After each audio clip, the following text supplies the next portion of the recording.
Hello, Honor Newman here. Welcome to Empowered Spirit Woman.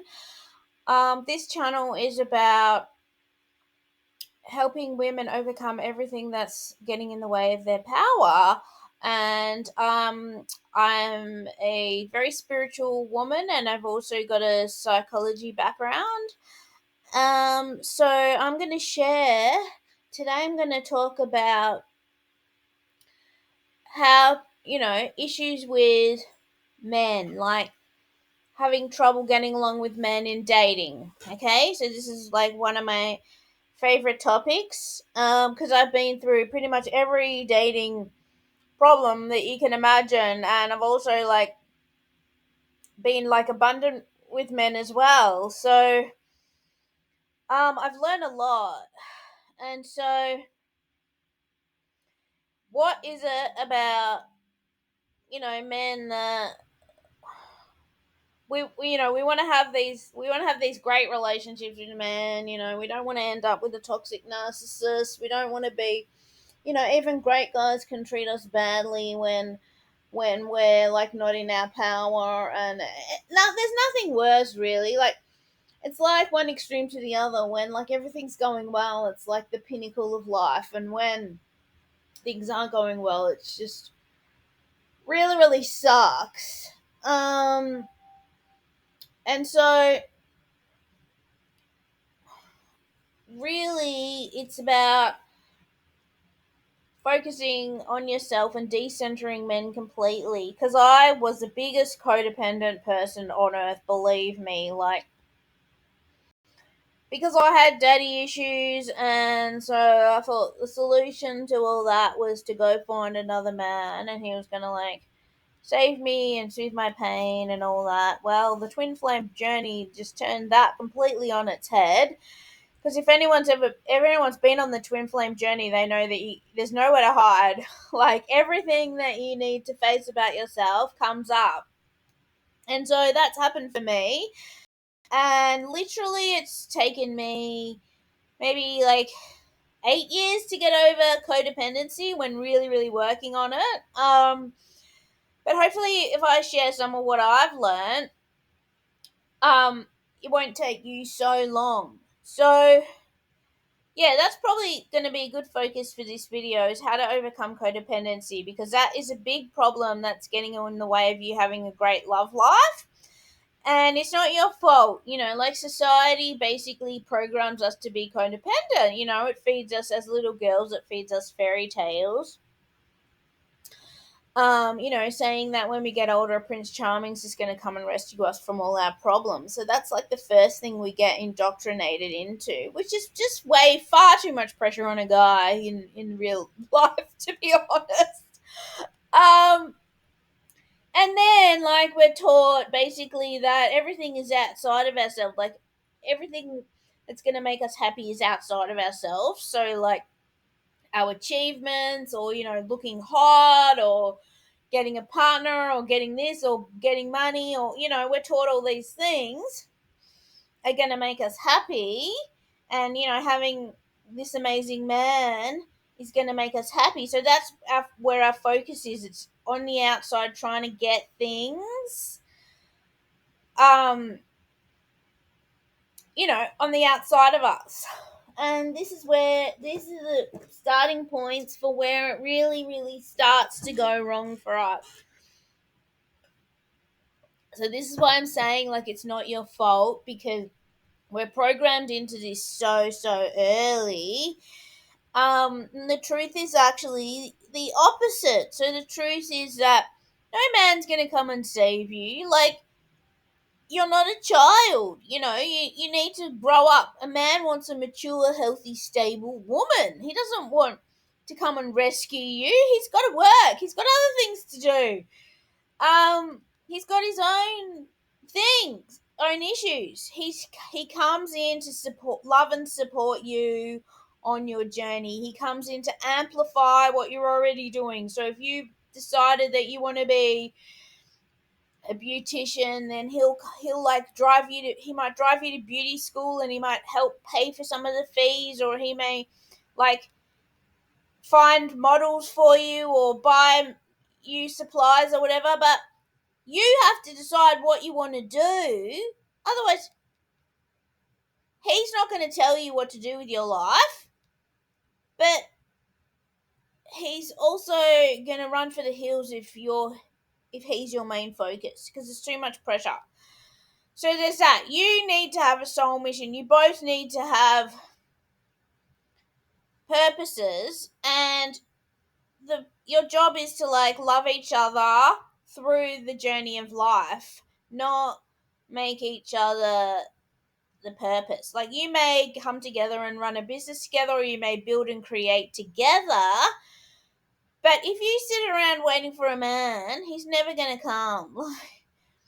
Because man, that's desperate energy, and men don't like desperate energy. They hate desperate energy.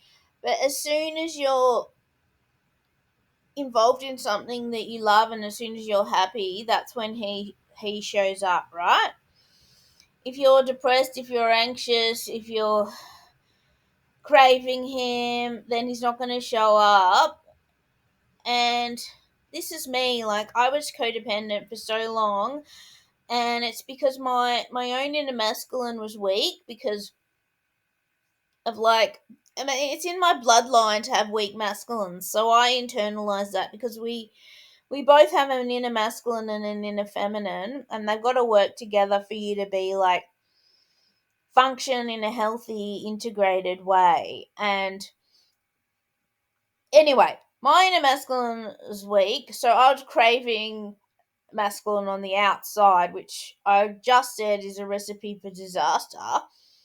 Um, rather than as I started to find my own inner masculine qualities, the codependency started to go away. Now, how on earth?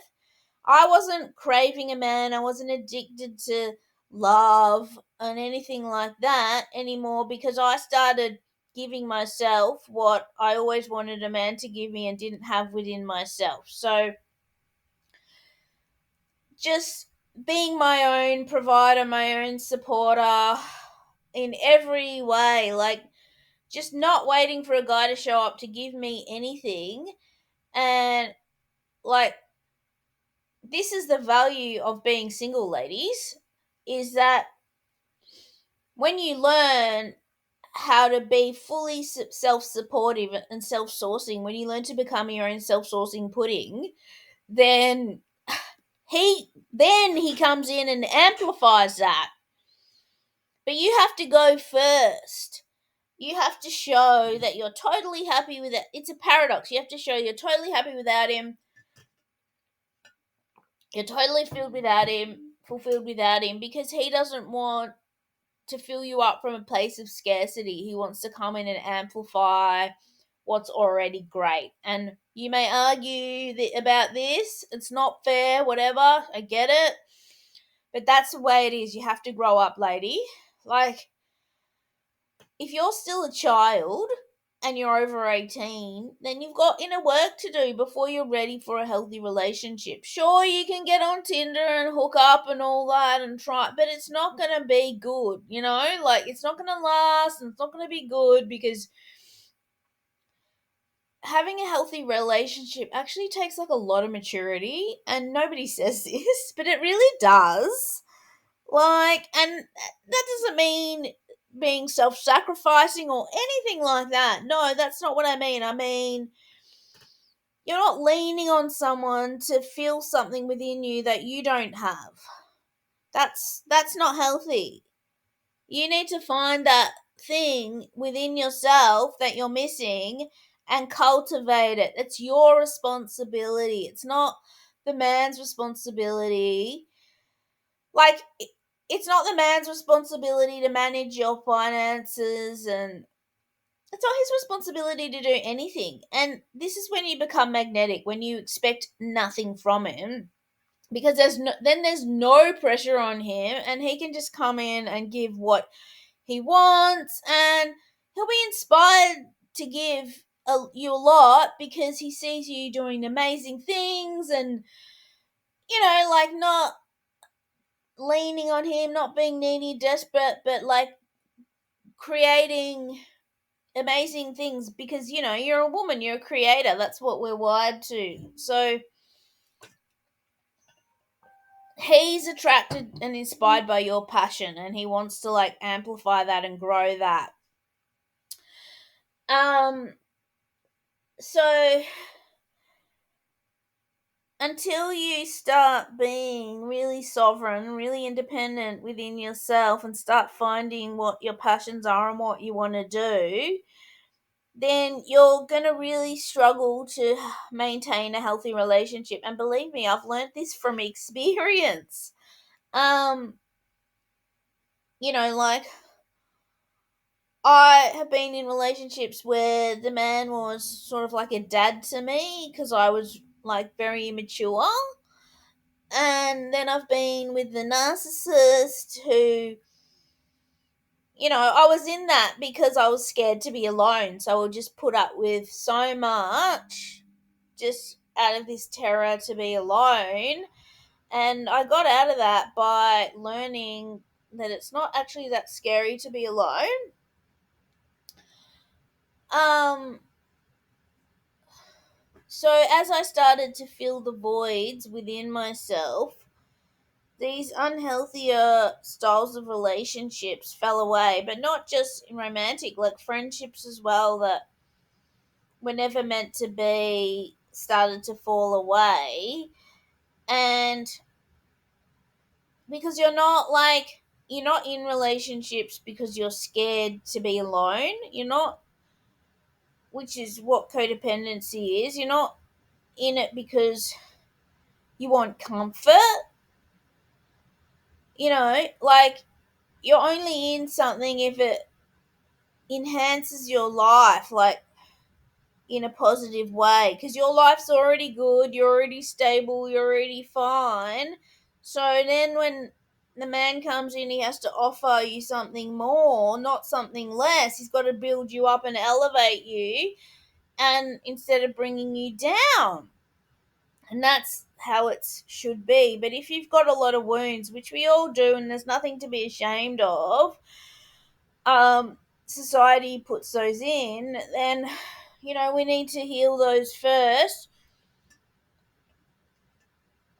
because otherwise his wounds and your wounds are just going to get all tangled up together, and it's going to be an absolute mess.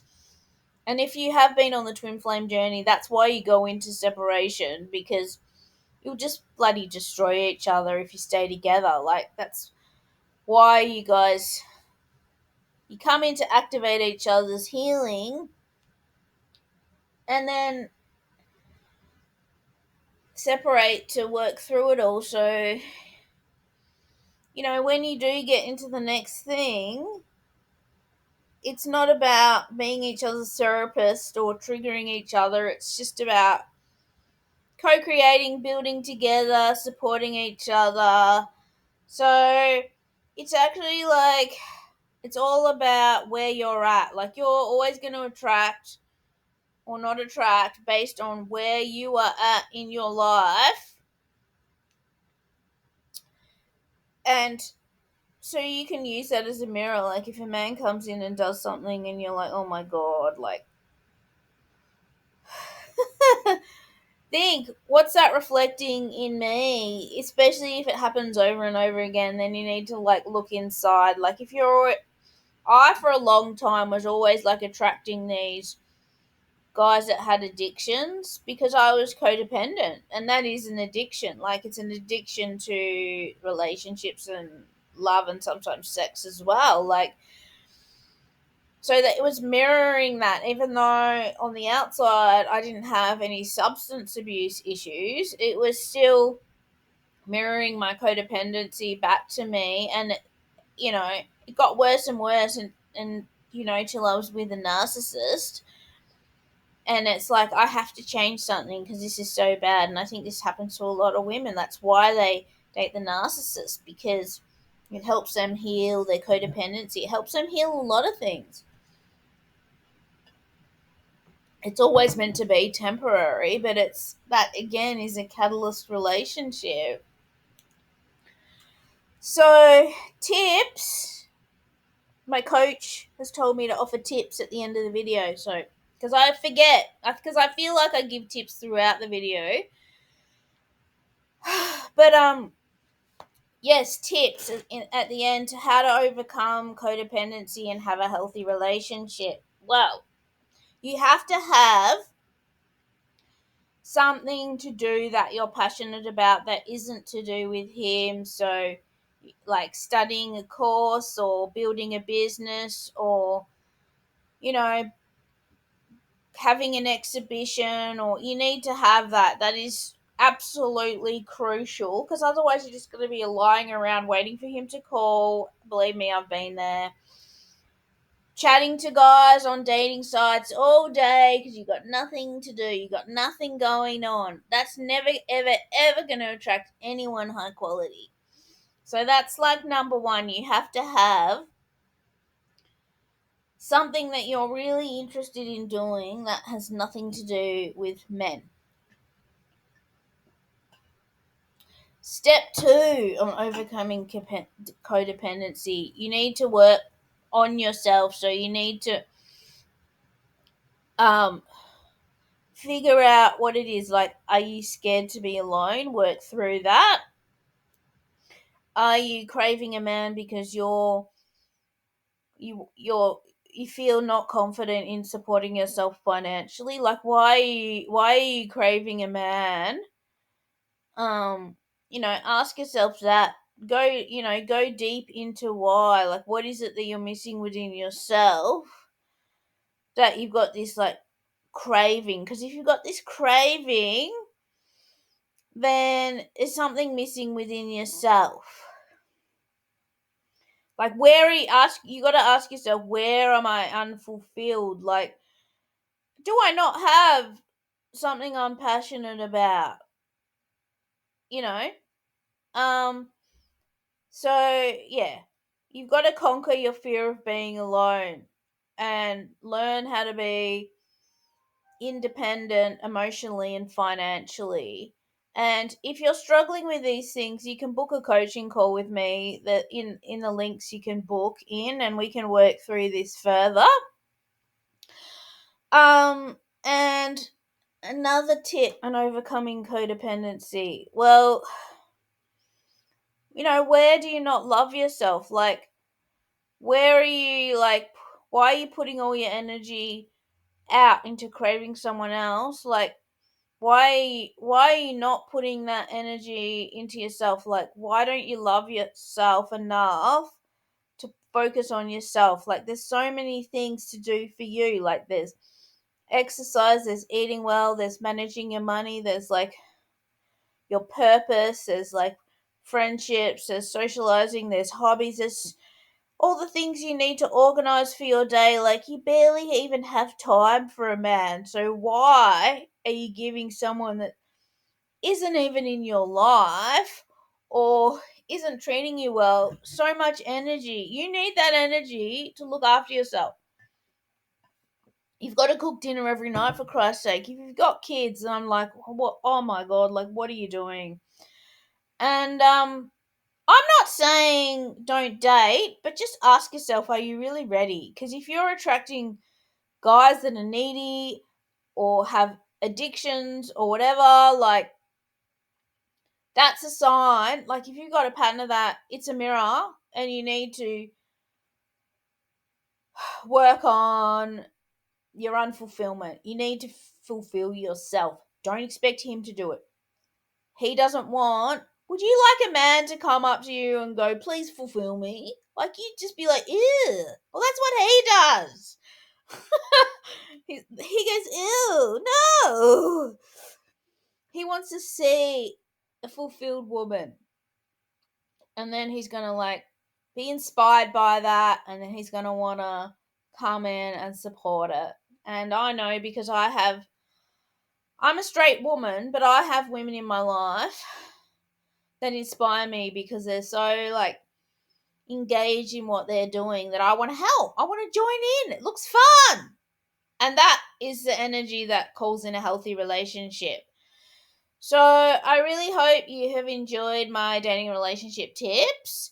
And yeah, if you're really struggling with codependency, you can book a coaching call The links are below. Love you. Bye.